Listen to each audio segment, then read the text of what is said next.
Anio alady fa 12 ny volana Mai 2024 alady fa 9 manaraka ny Pasika alady natokany foibe FJKM hitondranam-bavaka ny sampana la kristianina sady anomezam-boninahitra an'Andriamanitra noho ny faha-efapolo taona ny SLT eto an-toerana. Ny liturgie amin'ny endriny fahatelo no anatanterantsika ny fampivavahana hibanjinana ny lohahevitra hoe mampahery ny fanahy masina. Ho an'izay rehetra malala an'Andriamanitra sady voantso no masina, ho aminareo anie ny fahasoavana sy ny fiadanana avy amin'Andriamanitra raintsika sy Jesosy Kristy Tompo. Ho fiantsoana sy fiderahana an'Andriamanitra dia iarahantsika amaky ny salamo. Eo am-pitsanganana anatanterantsika izany. Rehefa hita dia iarahantsika amaky amin'ny anaran'ny Tompo. Tsara ny ideran'i Jehova sy ankalaza ny anaranao lafindrindra. Maray sy ny falitotro sy ny fiandrapana. Fampifalianao ao Jehova, ny asan'ny tananao ny Jehova.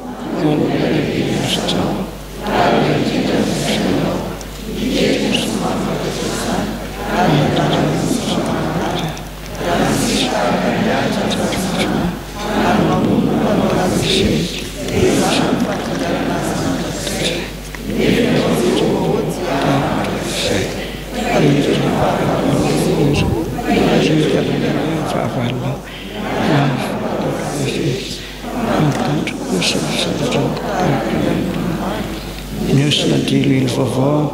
ary finaritra ny sofiko mandeha ny ratsy fanahy izay efa mitsangana amely ahy. Amen.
Nde iombavaka isika.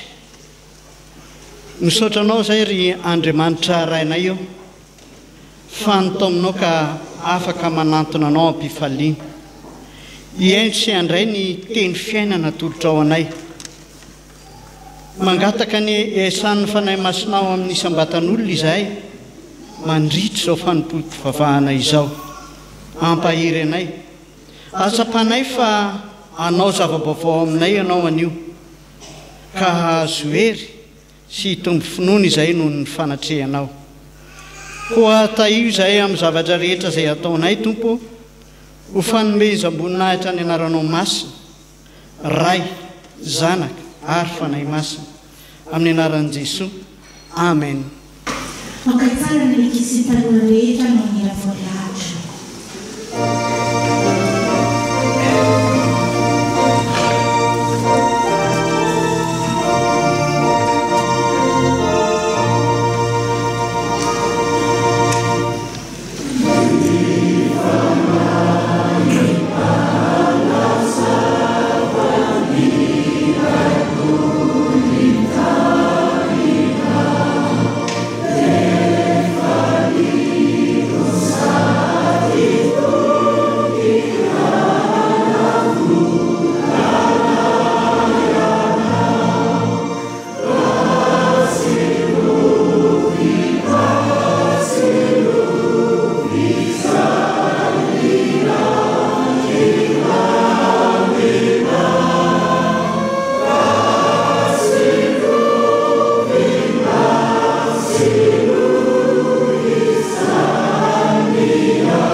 Rankisy tanora tonga eto an-tranon'Andriamanitra amin'ity anio ity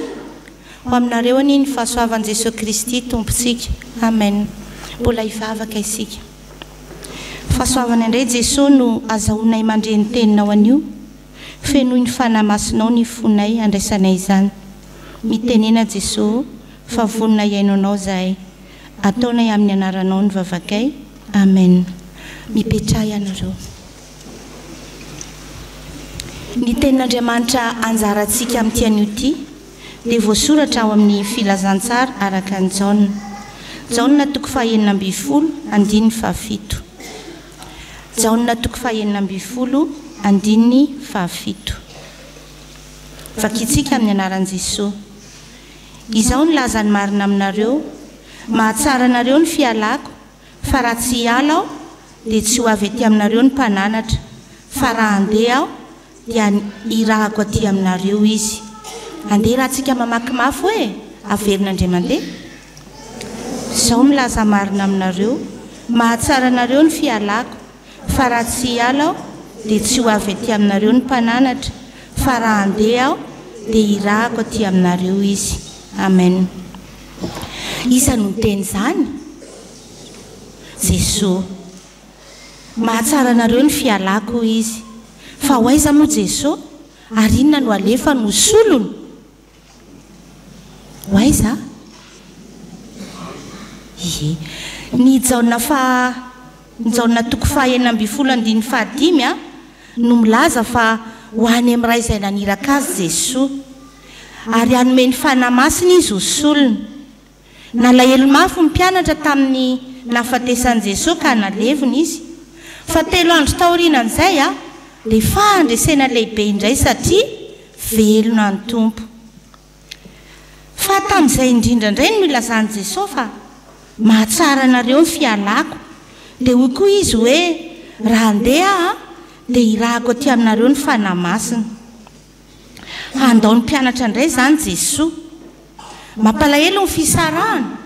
indrindra ho an'ilay ilozana. Eno eny ny tantarany misa kely fa nilozan'ny dadany izy indray andro. Tsy nitsena azy teo ampiravana ny rainy fa lasa namitahiraka tampoka hono. Ny misa nalahelo be ary tsy hivery ny dada raha tsy afaka elaela.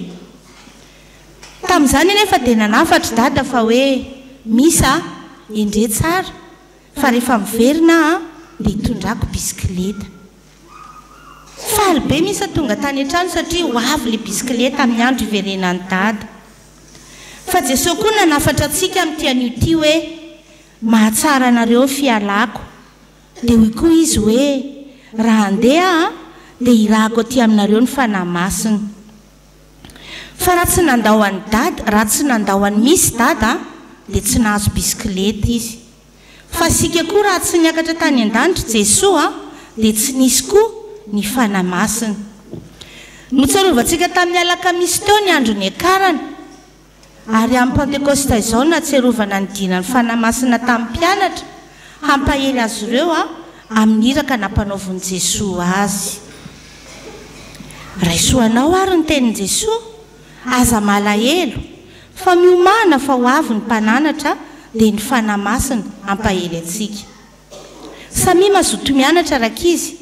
samy mazoto mivavaka samy mazoto mianatra ny tenin'ny soratra masina fa eo hatrany ny fanamasina hampianatra atsika ny zavatra rehetra aiza hoe ny atatsika le afatra teo Jaona toko fahenina amby folo andininy fafito andeha ry raha tsika mamaky mafy fa izaho milaza marina aminareo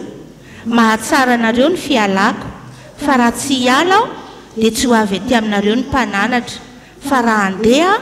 dia irahako aty aminareo izy amen mbola hivavaka isika Jesosy misaotra noho ny teny nomenao tsy alahelo foana zahay fa anatena ny fanamasina hampianatra sy hampahely anay amin'ny anaranao Jesosy amen ho an'Andriamanitra irery ny voninahitra amen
iaraka ivavaka isika mbola mankasitraka anao zahay ry Andriamanitra io fa mbola omenao anjara indray ny amin'ny sitraponao amin'izao fotoana izao indreto izay vahoakanao mangataka ny fanahy masinao izay avy aminao hampahery anay raha maky sy hain'ny teninao zahay ary mbola izany fanahy masina izany ihany koa noaka amin'ny mpitondra ny hafatrao ka tsy hanambara afa-tsy ny fihevitrao oka izay rehetrarehetra mba tena ho mpakatoa fa tsy hompiainy fotsiny ihany amin'ny anaranao Jesosy nanaovana izany vavaka izany amen hiaraka maky sy hain'ny soratra masina isika ao amin'ny fanekena taloha boky ny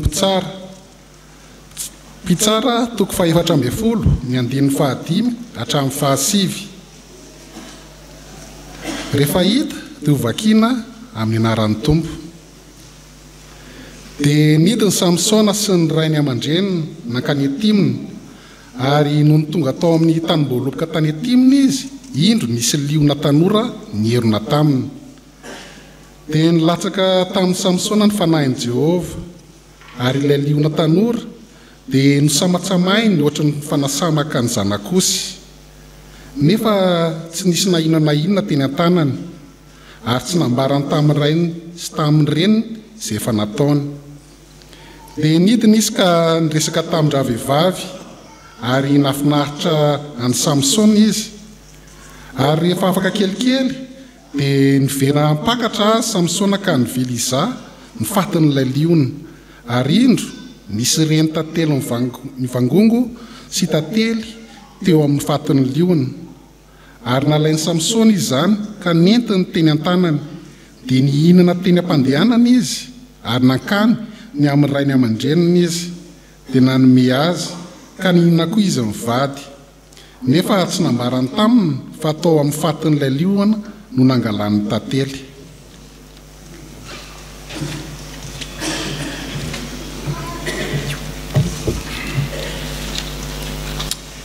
Hotoizantsika ny famakina ny soratra masina ao amin'ny fanekena vaovao filazantsara araka ny Jaona toko 5:10 andininy 15 ka hatramin'ny faraika 12 ary ho faranantsika ny famakina ny soratra masina ao amin'ny epistily ho an'ny Galatianina toko 9 andininy 1 ka hatramin'ny 10. Rehefa hita dia ho vakiana amin'ny anaran'ny Tompo. Fa ankehitriny mankany amin'izay naniraka aho ary tsy misy aminareo manontany aho hoe ankaiza ianao fa satria nilazany taminareo aho dia votinalahelo ny fonareo. Fa izaho milaza ny marina aminareo mahatsara anareo ny fialako fa raha tsy hiala aho dia tsy ho avy aty aminareo ny mpananatra fa raha handeha aho dia irahako aty aminareo izy. Ary raha tonga izy dia ampiaiko izao tontolo izao ny fahotana sy ny fahamarinana ary ny fitsarana. Ny fahotana satria tsy mino ahy izy, ny fahamarinana satria mankany amin'iray aho ka tsy mahita intsony ianareo, ny fitsarana satria ny andrinan'izao tontolo izao dia efa voatsara. Ry rahalahy, raha misy olona azo ny hotatsinahy azy dia atsanganinareo izay manana ny fanahy amin'ny famorana izy ka miavera ny tananao fandray anao koa mba halaim-panahy ihany. Mifampitondra azy izay mahavesatra ary oka izany no hatanteranareo ny lalàn'i Kristy. Fa raha misy manao ny tenany ho zavatra kanjo tsinitsininy dia mamitaka ny tenany izy. Fa aoka ny olona rehetra samy iza-toetra ny asany avy dia samy anana hafaliana amin'ny tenany ihany izy fa tsy ny amin'ny olon-kafa. Fa samy hitondra ny entany avy ny olona rehetra. Aoka izay ampianarina ny teny mba hahasoa zava-tsoa an'izay mampianatra. Aza mety ho fitahana ianareo, Andriamanitra tsy azo vazivaziana fa izay afafin'ny olona no jinjana. Fa izay mamafy ho an'ny nofony dia hijinja fahasimbana avy amin'ny nofo ary izay mamafy ho an'ny fanahy dia hijinja fiainana mandrakizay avy amin'ny fanahy. Ary aza mba ketraky ny amin'ny fanova-tsoa isika fa amin'ny fotoan'andro no hijinjantsika raha tsy reraka isika. Koa araky ny ananantsika andro ho anaovana dia aoka isika hanao soa amin'ny olona rehetra indrindra fa amin'ny mpianakavy ny finoana. Amen.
Masa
Mbola ho amintsika rehetra ry havana ny fahasoavana avy amin'Andriamanitra ray sy Jesosy Kristy tompontsika. Anio dia fotoana hitodiana amin'Andriamanitra ho an'ny lehilahy kristiana manerana ny sahan'ny fiangonan'i Jesosy Kristy eto Madagasikara ary manokana ny fitandremana misy atsika dia fanamariana sy fankalazana an'Andriamanitra noho ny 70 taona nijoroany izany sampana lehilahy kristiana eto amintsika izany. Ny teny izay anamariana ny fankalazana na teny faneva dia ao am-pitsara toko 9:12 tapany faharoa mitohy amin'ny Ezekela toko 9:30 9:20 tapany faharoa. Vakiko mitohy amin'ny anaran'ny Tompo manao hoe ry lehilahy mahery oloko ianareo ary izaho ho Andriamanitra reo. Raha samy narita ianareo mpikambanao amin'ny selike dia mba ianareo indray no amerina hamaky amin'ny anaran'ny Tompo manao hoe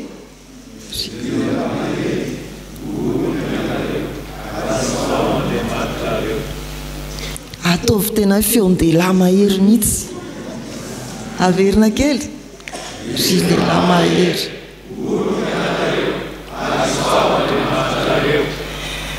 Amen. Dia ho fiainana tokoa izany ao anatin'izao 70 taona izao sy ny toy ny fijoroan'ny selike ho vavolombelona. Miresaka lehilahy mahery ny teny faneva. Lehilahy mahery olon'Andriamanitra. Lehilahy mahery mivavaka amin'Andriamanitra. Oloko ianareo ary izaho ho Andriamanitra reo. Amin'ny perikopa izay novakina tamintsika teo ry havana dia milaza indrindra ny amin'ny lehilahy mahery ny boky ny mpitsara toko 4:12. Ohatra anankiray amin'ny lehilahy mahery lazain'ny Baiboly i Samsona. Raha miteny hoe Samsona tonga dia Delila ny atoinareo amin'ny anarany. Fa andeha isika hiresaka an'izany lehilahy mahery ao amin'ny Baiboly izany arak'izay alambarany perikopa androany azy. Samsona dia zanaky ny teny fikasana. Vehivavy momba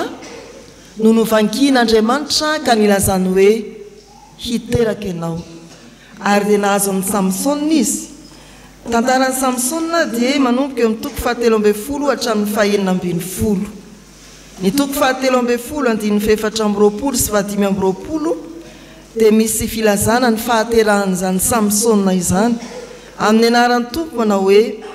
ary niteraka zazalara vehivavy ka ny anarany nataony hoe Samsona dia nitombo ny zaza ary Jehova nitahy azy.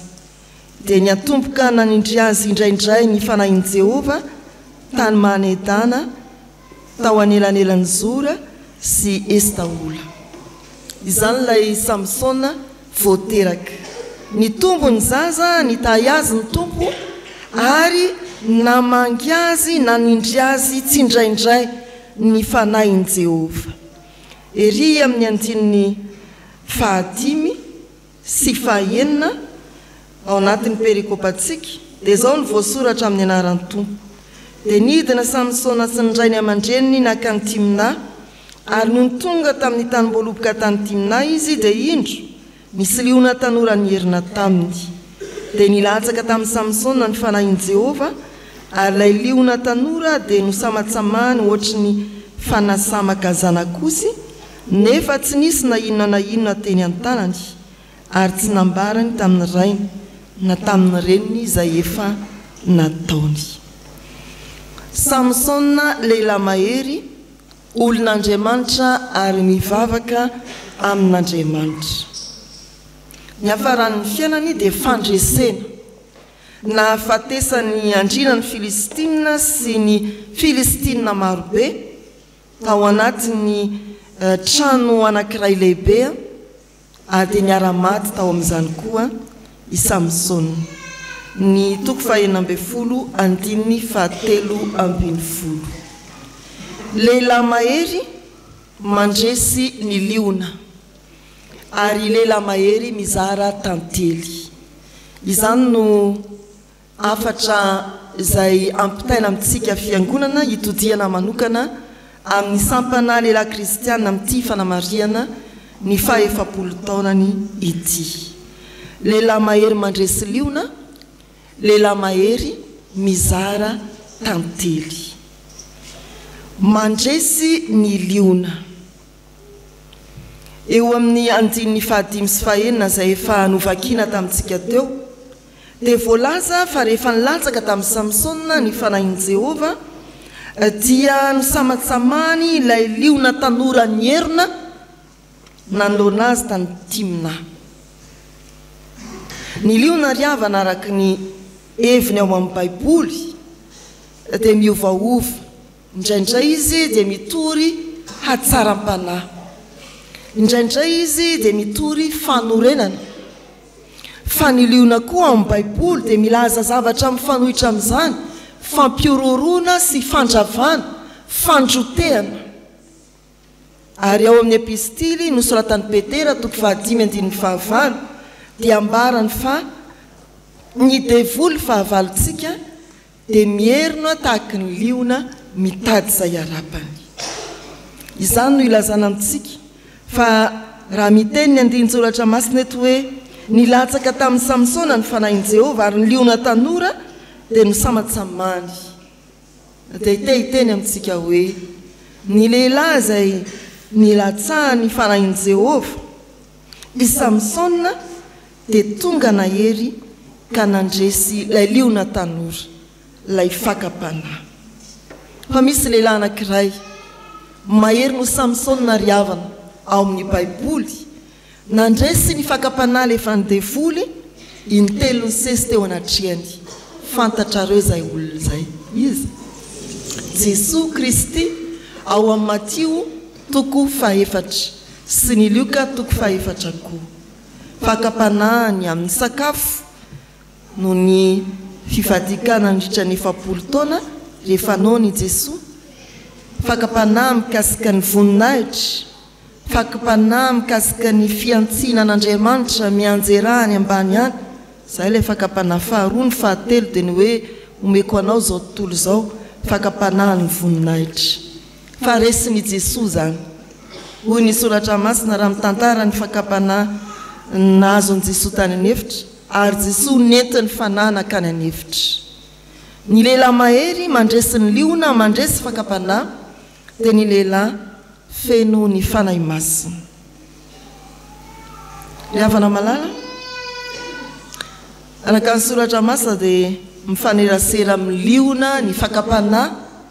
isan'andro isika, na pino na tsy pino.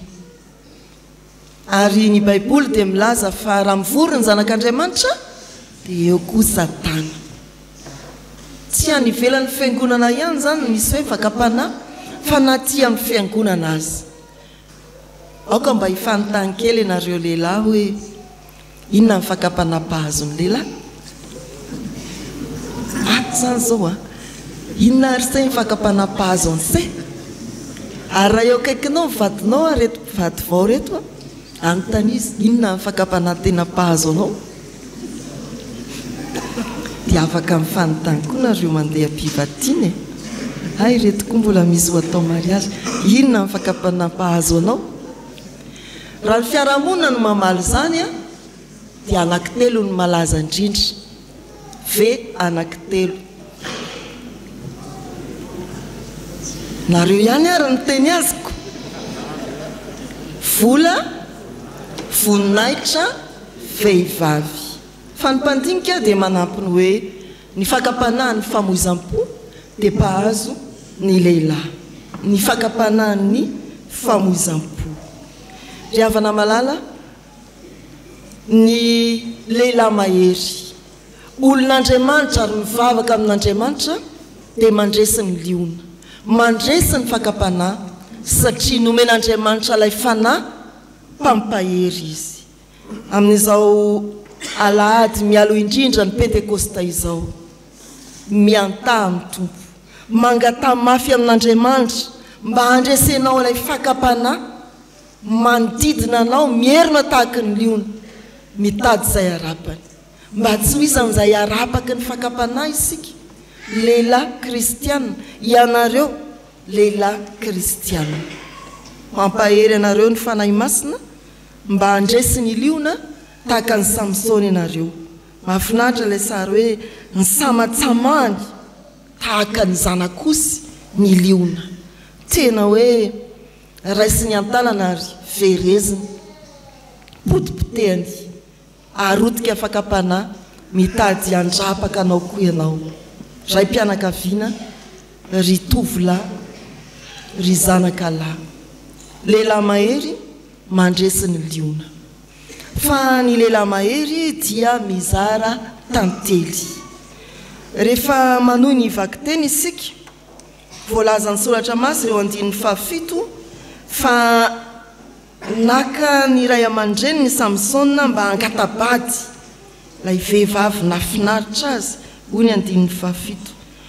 dia nidiny izy ka niresaka tamin'ndra vehivavy ary nafinaritra ny samsona izy ary efa afaka kelikely dia niverina apakatra azy samsona ka nivily izany fatin'ilay liona ary indro nisy reny tantely ny vangongo sy tantely tao amin'ilay fatin'ny liona ary nalainy samsona zany ka nentiny teny an-tanany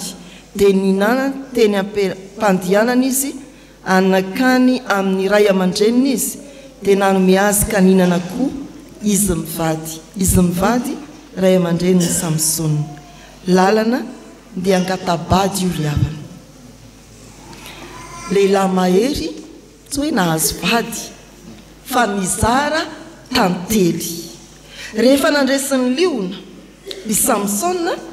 dia niverina teo amin'ny toeran'ny liona izy ka nahita fa nitangorona ny tantely ny liona ary dia nalainy zany dia nohoaniny ampandianana inona kosa ny hevitry ny tantely araka ny soratra masina tena manankarena hevitra ny tantely ao amin'ny soratra masina fa ireto no tsy piana manokana ao anatin'izao fa 70 taona ny sampana lehilahy kristiana izao voalohany ny tantely dia famantarana ny fiainana mandrakizay rehefa namakivaky ny tany efitra mantsy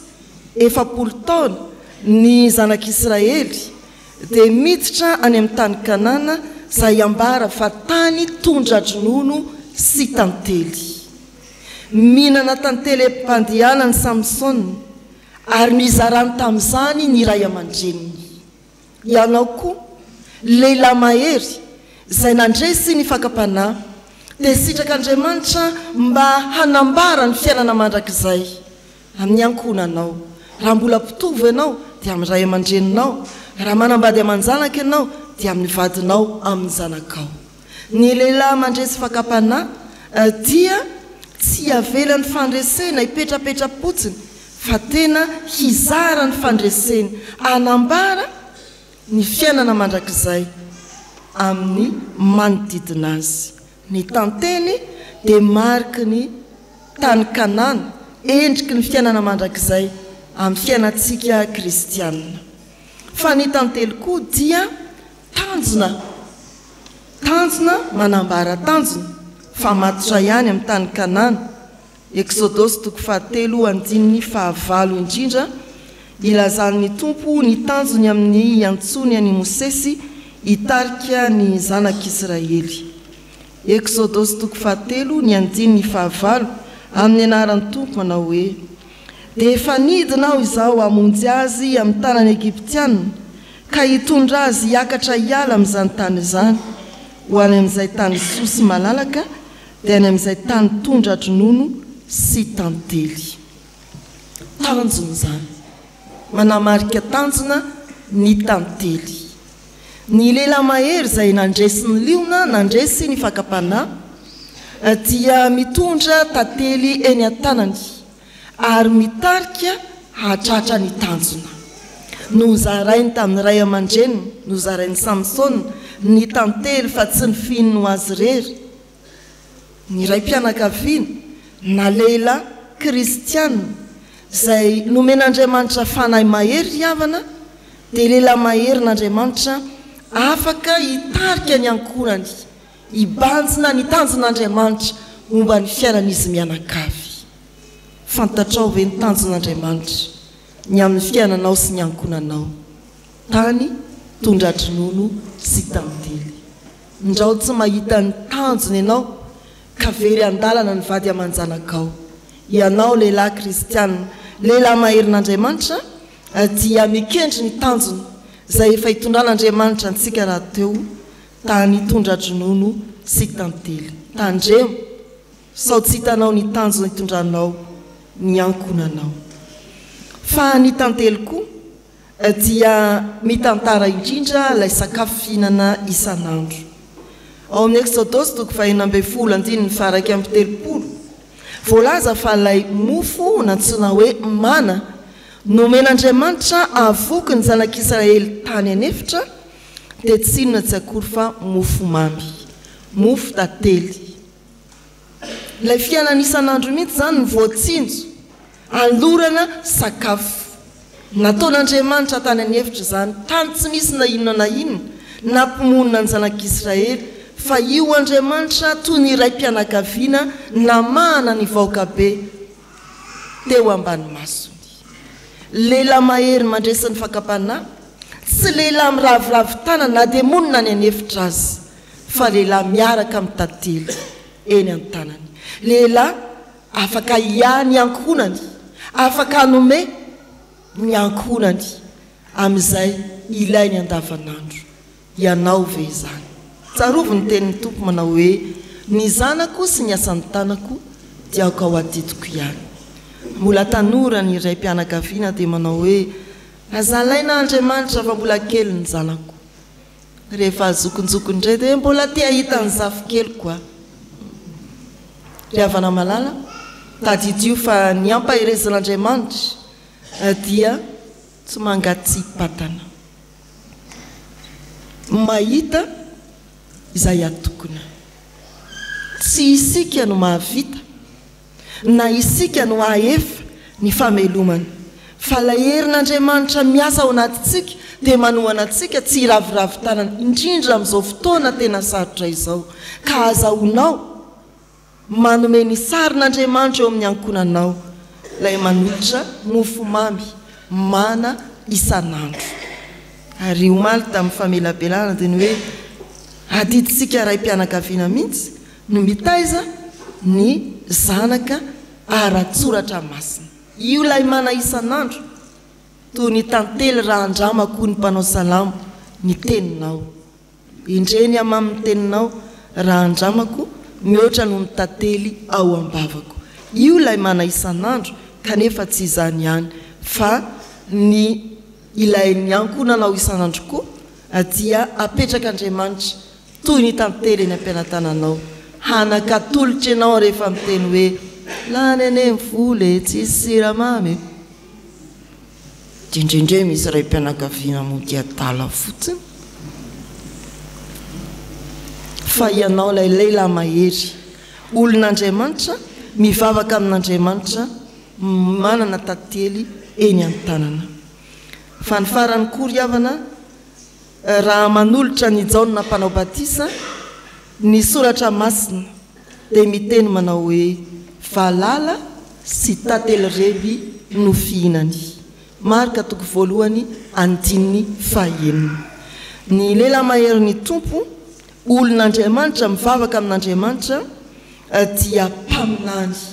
tahaka ny jaona mpanao batisa zany hoe tsy mikonokonona fotsiny ho an'ny ankonana izy ka ray mpianakaviana mitarika ho amin'ny fiainana mandrakizay mahita ny tanjon'andriamanitra mazava ka mitarika ny ankonany miany ankonany ara-panahy sy ara-nofo tsia fa manompo an'andriamanitra eo nivon'ny fiangonana koa izy tahaka ny jaona mpanao batisa dia miantso any anefitra miantso ny olona mba hivibebaka tahaka ny jaona mpanao batisa manompo arak'izay ny antson'andriamanitra azy ireo ary havana amin'izao fa efapolo taona ny sampana lehilahy kristianina izao amin'izao atsiarovana ny lehilahy kristianina manerana ny efijekema izao ny firariana dia andray ny tenin'Andriamanitra teo ianareo ho tahaka ny Samsona lehilahy mahery nandray ny fanahin'ny tompo ka mandresy ny fakapanahy lehilahy mahery nandray ny fanahin'ny tompo olon'Andriamanitra mivavaka amin'Andriamanitra ka mizara tantely lehilahy mahery mandresy ny liona mizara tantely ho an'Andriamanitra ny voninahitra amen.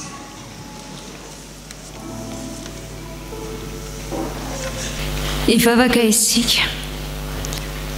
misaotranao zay Andriamanitra noho ny amin'ny teninao zay hoentinao mampahery ny tsirairay avy ny fiangonana indrindra fa nitodika manokana ho an'ny lehilahy izany fa izay rehetra hitoerany fanahinao Andriamanitra dia mandresy fankapanahy izay hitoerany fanahinao dia olona mivavaka aminao ka afaka mitondra mamy ho an'ny manodidina azy dia misaotranao zay noho ny amin'izany teninao izany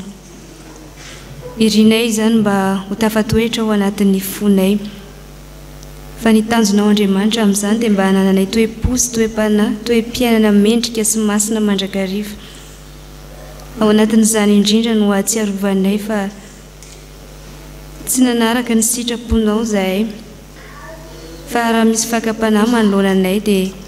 tsy nanaiky ny asany fanahinao zahay ka lavo tao anatin'izany eo ihany koa ny tsy fahaizanay mizara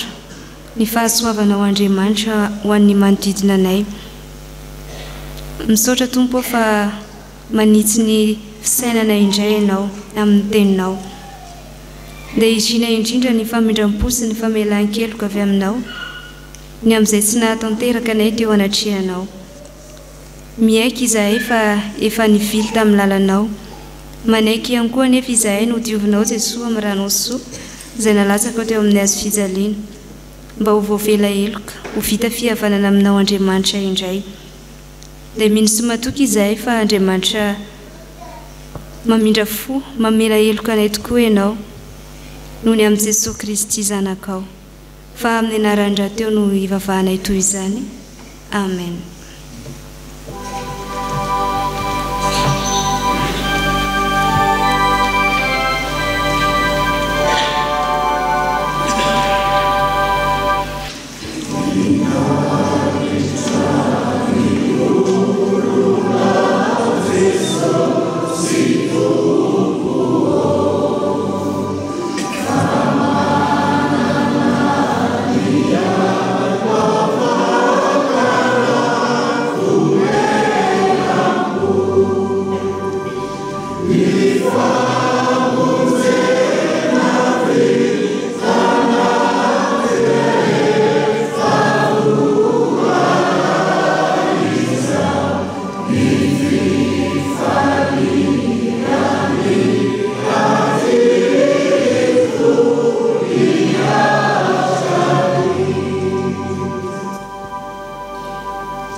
ry havana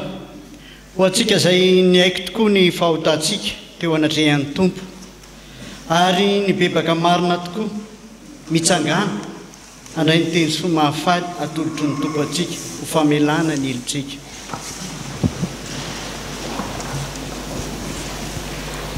hoy ny tompo fa fony mbola tsy nanan-kery isika dia maty Kristy tamin'ny fotoan'andro amonjy ny ratsy fanahy fa Andriamanitra mampiseho ny fitiavany itsika fa fony mbola mpanota isika dia maty amonjy antsika Kristy ko mainka aza ny amonjenantsika ho afaka amin'ny fahatezerana ankehitriny rehefa no amarinina tamin'ny rany isika voavela ny elokareo no ny anaran'ny masina midy rany anaran'ny tompo amen. Sama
ho antsika izay voavela elo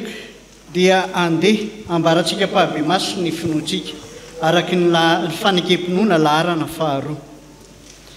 isika mino an'Andriamanitra iray ray tsy to mpanao ny lanitra sy ny tany zavatra rehetra sy tanàntsika ary Jesu Kristy tompontsika iray zanak'ilay tokan'Andriamanitra nateraka nyray talohany rehetra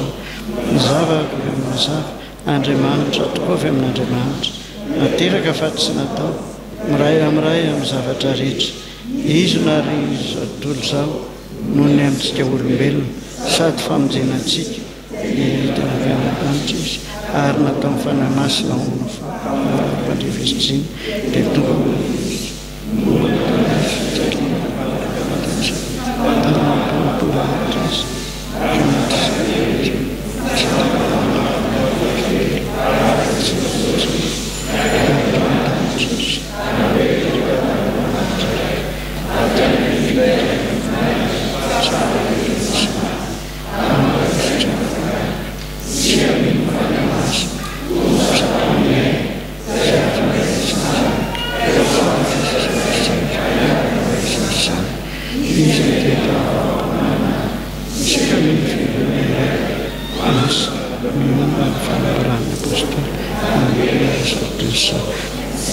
manaiky mibatisa iray ho famelan-kelo sady manantena ny fitsangana amin'ny maty ary ny fiainana mandrakizay. Amen.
Izao Andriamanitra reo mpitsara toko fahaenina ndiny faharoambe folo tapany dy sy ny Ezekela toko fahaenina amby telopolo ndiny fahavalo amby roapolo tapany by izany teny fanevizany izay entina ankalazana an'Andriamanitra noho ny fahaefapolo taonany sampana lila kristianina eto isotro fitiavana no entina miarahabatsika ry havana amin'ny anaran'i Jesosy Kristy tompo ny herin'ny fahendren'ny tompo izay nampanentenay hitoetra mandrakariva amintsika ny tonga antsika rehetra olon'andriamanitra tokoa tsy ny lehilahy ihany nefa no entina ambavaka fa olon'andriamanitra fa ny fiangonana manontolo ny fiarahamonina manontolo ary ny firenena manontolo mihitsy entina milaza fa tanterana ny hoe olon'andriamanitra olona manana an'andriamanitra anapaka amin'ny fiainana ka ho matotra eo amin'ny fanompona sy ny fanaovana ny asany raha mbara miteny fo ny eselike eto isotro fitiavana dia ny taona 427 no nitsanganany maro ireo filoha efa nifandimby ny tarika ny eselike teto isotro fitiavana isan'izany itompokolahy ranay voarisoa Andriamatoa isany Andriamasolo Andriamiantatiny Rajoel Ambinina de Rarzo Randrenandray ny Faneva Rabeny Arson Tina Nirina ary Rasamy Arlala Eritina Sapin izay mpitarika ankehitriny mpitarika sy nitarika ihany ireo fa ny tompo no tena lohany ary ny fanahin'ny tompo izay masina sy tanteraka no mameno ny mpikambana ho entina manatanteraka ireo asany azo lazaina ho mitombo miandalana raha tsy mijery fa tsy nisy mpikambana fotsiny isika tany am-piandohana mantsy araky ny tantara dia azo isaina amin'ny rahasatanana izy ireo fa tateo arina dia isaorana indrindra ny tompo na mety olotsaina ny mpitandrina ny fandimby ny amin'ireo sehatra rehetra enti mitaiza ny ara-panahy ho atsika eto isotro fitiavana misy hatrany ny mpikambana ao amin'ny eselike nanatrika izany ary isany antony iray izay nampitombo fahalalana tsara sy ny fanabeazana ara-panahy teo anivon'ny sampana izany raha ny asa indray dia mandray anjara feno amin'ny asa fitoriana ny filazantsara sy ny asa iombonana amin'ny sampana sy ny fiangonana ny eselike ary ny lehibe indrindra dia ny asan'ny sampana eo anivon'ny sangim-panahy manokana izay natao hitaizana sy hanabeazana ny lehilahy ho ray mpitaiza sy mpanolokolo ny taranaka hovanina mizara fahalalana sy nitaizany namana ho lehilahy mpampiavana sy mitombo hery ary mandray andraikitra amin'ireo sokajana asa telo izay ao amin'ny fikambanana no entina hantanterahana izany ao ny voalohany ny aim-panahy fandiniana soratra masina ny conférance ary ny tafika masina anatiny izay tsy diana sy ampaherezana ireo mpikambana ao ny faharoa ny fanatanjahantena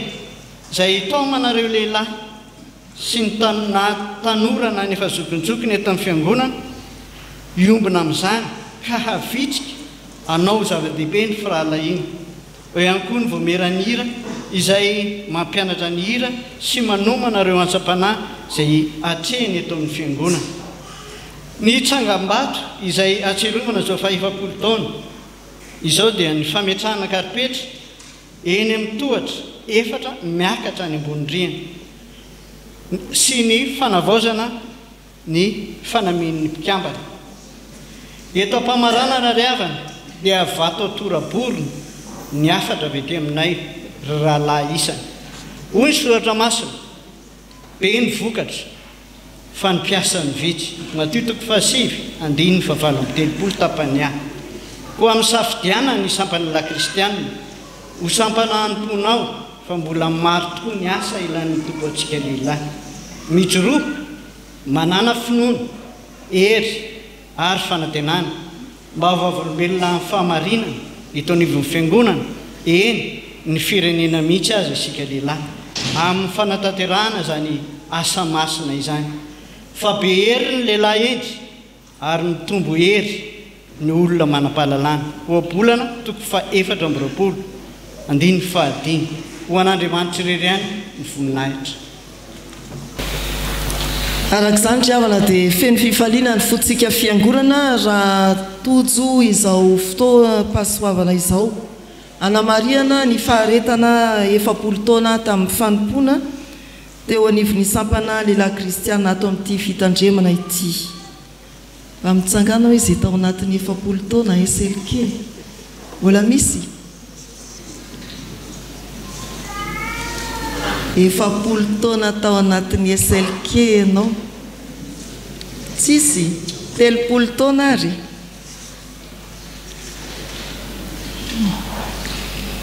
misaotra an'Andriamanitra ny aminareo iza le voahery taona tao amin'ny eselikely mba mitsangana hoe voahery taona ianao zao niditra eselikely na 2 taona le vao ndraisina katekomeny ndreny a dia miarabanareo ry havana na nizoko teo amin'ny fanompoana na nizandry indrindra teo amin'ny fanompoana dia irariana faharetana ao amin'i Jesosy Kristy amin'ny fanompoana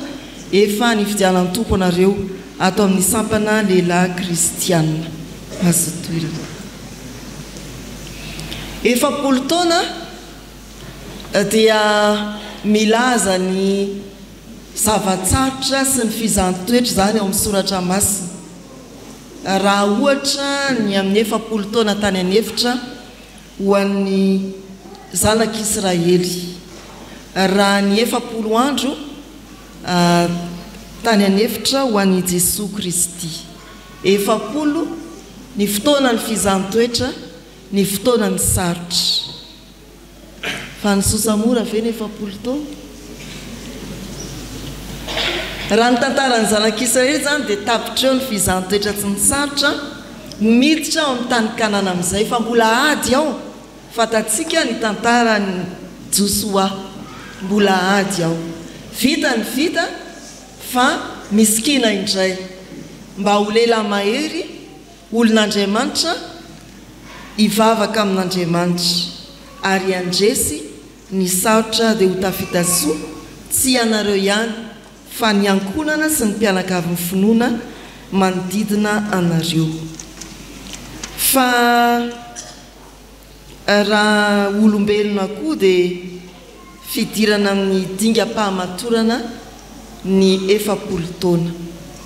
dia mirary ny sampana lehilahy kristianina mbola ho matomatotra kokoa androso bebe kokoa ary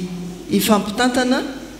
ialohavan'i Jesosy ho amin'izay tanjona tiany atongavantsika dia ny fandovana ny fiainana mandrakizay noraisina riavana ny salamo 7:4 mifanandrify amin'izany taremarika izany dia vakiana aminareo amin'ny anaran'ny tompo salamo 7:4 ho ny soratra masina amin'ny anaran'i Jesosy sambatra izay olona manao an' Jehovah ho tokony ka tsy mivily ho namam-piavonavina na ny mpivadika ho amin'ny ilaingy dia olo-tsambatra ianareo tsy hiovaova tsy hivilivily ary tsy hivadika ny fanekena mahasampana lehilahy kristianina hivavaka isika fiangonana misaotra tompo fa nomenao lehilahy mahery ny fiangonana no tao aminao izy ireo avy any amin'ny tokantrano misy azy tsirairay avy any amin'ny sehatra misy azy ara-piarahamonina eny avy amin'izay fahazara-poana mety nangeja tany aloha arindro no tefenao no tezainao teto amin'ny fiangonana dia nandroso lalindalina kokoa niditra ho sampana lehilahy kristianina nampaharetinao 70 taona izany sampana izany teto amin'ity fitandremana ity namakivaky fiakarana mety ho fidinana ny sedra orana fa mety hainandro tamin'ireny rehetrareny dia teo mandrakariva ianao ary namelona tamin'ny alalan'ny fahasoavanao ny sampana lehilahy kristianina nanafiery ireo tompon'andraikitra ny fandimby teo amin'ny tantara misaotra anao ry tompo amin'izao fanamariana fanomezam-boninahitra anao no ny 70 taona izao ampitombohery ny sampana lehilahy kristianina ampitombohy isa ny sampana lehilahy kristianina ampitombohy amin'ny fahasoavanao ny sampana lehilahy kristianina indreo ary ny amperinasy mino izahay fa noho ny fijoroan'izy ireo mahatoky ao aminao dia maro amin'ireo lehilahy mpiara-mivavaka eto ankehitriny no hiteny koa manao hoe izahay koa anaraka anareo fa fantatray fa ao aminareo tokoa Andriamanitra. Be ny vokatra fanimpiasan'ny vitsy araka ny antso teo dia tsy ho antso any anefitra izany fa antso ny mpaminany izay feonao Andriamanitra tsy mamela ny lehilahy kristianina hisalasala hitaretrehitra fa androso hatrany amin'ny fanompoana. Dia misaotra tompony amin'ny hijerenao ny ankonan'ireto mpanomponao sy ny ankonan'ny lehilahy kristianina rehetra ato amin'ity fitandremana ity. Amin'ny anaran'i Jesosy ilay fiandohana sy fiafarana. Amen. Amen.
aoka iombona amin'ny vavaka fangatana isika no ny teninao Andriamanitra dia indreto izahay manantona anao indray mametraka ampelantananao ny fitohizan'ny fiainanay mivavaka izay ao ankehitriny ho an'ny fiainan'ny fiangonana ny mba ho ampahireziny fanainao masina trano ka hijoro amin'ny finoana ka aneo izany amin'ny asanay tsirairay avy amin'ny fitondrantena minsy matoky izahay fa raha ianao tokoa no mitarika anay dia andeha amin'ny lalana tsara sy mahitsy mandrakariva izahay ary ho resy lahatra trano fa ianao Jesosy Kristy ilay hanitokana mpamonjy anay ary mpanafaka anay ihany koa amin'izay rehetra mety mangeja sy mamatotra anay apetraka efenao ampelantananao ny mbola ahafahan'ny fiangonana mijoro mandrakariva amin'ny finoana marina tokoa anao Jesosy Kristy ary indrindra tompony mba andehananay amin'ny fahamasinana eo anatrehanao ho vavolombelonao izay naizanaiza toerana misy anay ninninona zavatra ataonay apetraka efenao ampelantananao ny asan'ny sampana tsirairay avy mba ho sampana mamoa be tokoa ane izany ary ho velon'ny fanantenana mandrakariva miaraka aminao Jesosy Kristy mivavaka izahay Jesosy ankehitriny mametraka ny andavanandrom-piainanay eo ampelantananao indrindra amin'izao herinandro vaovao omenao ho diavinay izao ny asa mandraharaha ny fidiram-bola ny fianarany zanakay dia ianao Jesosy Kristy no hitsinjo ny tsirairay avy isan-tokantrano sy isam-batan'olona hanome izay rehetra sahaza ho anay sy antonony ho an'ny tsirairay avy ihany koa apetraka efenao ampelantananao ny mba hanananay fahazotoana mandrakariva hifikitra aminao Andriamanitra sy atoraka aminao ninona zavatra manjo sy mitranga eo amin'ny fiainanay dia minsy matoky izahay Jesosy fa eo an-tananao ny andronay ka tsy hanatahotra ny fonay anala izay mety ho fitebitebena rehetra ny anatinay ianao mety ho tahotra ihany koa ka mpitoetra anay ho mahatoky mandrakariva eo anatrehanao mivavaka izay ao ankehitriny ho an'ny lehilahy rehetra na zaza na tanora na efa lehibe ihany koa dia hijery manokana azy ireny ianao mba ho lehilahy mahery tokoa ary indrindra mba ho lehilahy mahatohatra ny fankapana ho lehilahy mpizaramamy eo amin'ny ankohonany indrindra fa izao sampana lehilahy kristianina izao minsy matoky izahay Jesosy fa ny herin'ny fanainao no aherezan'izy ireo amin'ny asa tsara ihany koa izay tianao hijoroan'izy ireo eo amin'ny fiainany apetraka izy akinay fenao ampelantananao ny ahafahan'izy ireo mijoro mandrakariva ho vavolombelonao na amin'ny teny na amin'ny asa na ao amin'ny ankohonana na any amin'ny fiarahamonina na eo amin'ny firenena ihany koa dia hitsinjo azy ireo tsirairay avy anenao apetraka izy akinay fenao ampelantananao tompo ny fiangonanao dia ho fiangonana ihany koa avita ny hirakiraka rehetra izay ny fidiananao sy ny antsonao azy ka ahery amin'izany indrindra dia hoentinay eo aminao ihany koa ny firenenay izay tsy misy miafina aminao ny zava-manjo ny zava-mitranga rehetra fa minsy matoky izay Jesosy fa ampiorina ny fanantenana mandrakariva ao anatinay ianao ka tsy ho tahaka izao iainanay izao intsony ny iainanay ao ny argina fa ho avy ianao ka hitondra famonjena ho an'ny tsirairay avy anavitra ity firenena ity mivavaka manokana izahay Jesosy andreo izay ao anatin'ny tsy fahasalamana andray an-tanana azy ireny ane ianao ary anasitrana azy ireny ihany koa ireo izay manamanjo ho ampaherezinao sy ho ampiononao amin'ny alalan'ny fanainao ane ireo izay tratra ny olana maro samihafa dia ho ampatanjainao ary andray an-tanana azy ireny ihany koa ianao ireo any amponja tompo ho vanginao manokana ihany koa ane izy ireny dia tompo ny fiainanay rehetra no akinay sy apetraka efenao ampelantananao ianao no hitaridalana anay mandrakariva amin'ny alalan'ny fanainao masina ampahery anay tsirairay avy indray ny amin'ny fitohizan'ny fiainanay manontolo dia amin'ny anaran'i Jesosy Kristy ilay tompon'ny finoanay no hivavahanay toy izany ary faly indrindra izahay miombona amin'ilay vavaka nampianariny manao hoe sainay hoe izay ny an-danitra ho amasinana eny anaranao ho tonga ny eny fanjakanao atao any ny sitraponao ety ao an-tany tahaka ny eny an-danitra meo anay no izay anasahaza ho anay ary mamelany elokay tahaka ny namelanay izay meloka taminay ary aza mitondra anay amin'ny fankapana manafahanay amin'ny ratsy anao fanjakana sy ny hery ary ny voninahitra mandrakizay amen iombona mivavaka famaranana asa isika raha eo misaotrany amin'ny nanirahanao mpanompo isolo tenanao ametraka ny tanana aminay misaotrany amin'ny nanefenao anay indray ahery ary hovonina hiatrika ny fiainana iandavanandro amin'ny fandresena amin'ny fizarana koa ny fahasoavanao dia tehiriza ao anatinay ny herim-pahasoavanao ahafahanay mijoro ho vavolombelonao ny nina ataonay naizanaiza misy anay amin'ny anaran'i Jesosy Kristy amen. Mitsangana andray ny afatra sy ny tsodrano aorin'izay ny hira voalahatra eo amin'ny fandaharana. Zao no afatra tononona ho antsika fiangonana. Ry rahalahy, raha misy olona azo notatsinay aza dia atsanganonareo izay manana ny fanahy amin'ny famorana izy ka mihevera ny tenanao fandrao ianao koa alaim-panahy ihany. Ny fampitondra izay mavesatra ary aoka izany ho ahatanterahanareo ny lalàny Kristy. Amen. Raiso amin'ny finoana ho tanteraka aminareo ny tsodrano tononona amin'ny anaran'ny Tompo. Fiadanana ne ho an'ny rahalahy ary fitiavana mba amin'ny finoana avy amin'Andriamanitra ray sy Jesosy Kristy Tompo. Ny fahasoavana ne ho an'izay rehetra tian'i Jesosy Kristy Tompontsika amin'ny fitiavana tsy mety levona. Amen.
Ho an'Andriamanitra ireriany ny voninahitra amin'ny anaran'ny Ray sy ny Zanaka ary ny fanahy masina. Amen.